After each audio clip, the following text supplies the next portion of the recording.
तेज आवाजें आ रही थी। नितिन और उसके पापा के बीच जोरदार बहस हो रही थी। नितिन गुस्से में चिल्ला रहा था, आप कभी मेरी बात समझते ही नहीं, हर बात में टोका टोकी क्यों करते हैं। पिता भी भावनाओं में बहकर बोले, तेरे अंदर जरा भी समझदारी नहीं है। घर का माहौल गर्म हो चुका था। नितिन गुस्से में अपने कमरे की ओर चला गया, दरवाजा जोर से बंद कर दिया और थोड़ी देर बाद बाहर तेज बारिश हो रही थी। रात के ठीक 12 बजे थे। अचानक घर के अंदर से एक तेज आवाज आई और फिर चारों तरफ सन्नाटा छा गया। सुबह होते ही नितिन की बहन रिया उसे उठाने के लिए उसके कमरे में गई, लेकिन जैसे ही वो अंदर गई उसकी चीख निकल गई। नितिन अपने ही बिस्तर पर खून से लथपथ मरा पड़ा था।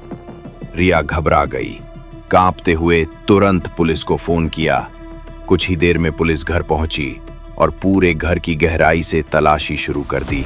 तलाशी के दौरान पुलिस को एक चाकू मिला जिस पर खून लगा हुआ था। चौंकाने वाली बात यह थी कि उस चाकू पर नितिन के पिता की उंगलियों के निशान मिले। पुलिस ने बिना देर किए नितिन के पिता को गिरफ्तार कर लिया। वो रोने लगे, गिड़गिड़ाते रहे, मैंने अपने बेटे को नहीं मारा, मैं क्यों करूंगा अपने ही खून का कत्ल। लेकिन पुलिस उनकी कोई बात नहीं मानी और उन्हें जेल भेज दिया।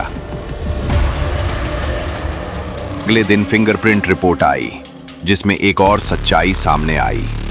उस चाकू पर सिर्फ पिता के नहीं बल्कि एक और इंसान के उंगलियों के निशान भी थे और वो निशान रिया के थे। पुलिस तुरंत रिया के कमरे की तरफ बढ़ी। अंदर से रिया और उसका प्रेमी बात कर रहे थे।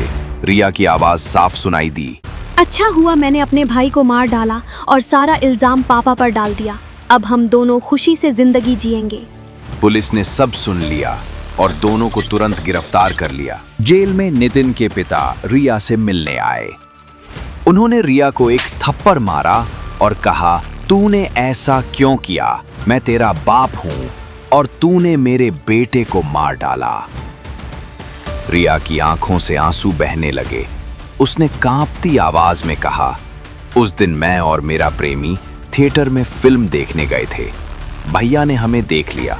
वो गुस्से में मेरे प्रेमी को मारने लगे और मुझे जबरदस्ती घर ले आए।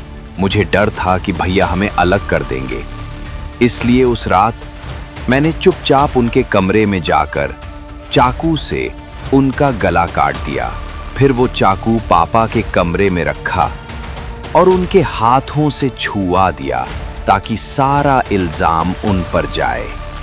ये सुनकर नितिन का पिता फूट फूट कर रोने लगे, पगली लड़की, तेरा भाई तो तेरे लिए मुझसे लड़ रहा था, तुम दोनों की शादी करवाना चाहता था। रिया की आंखें भर आईं।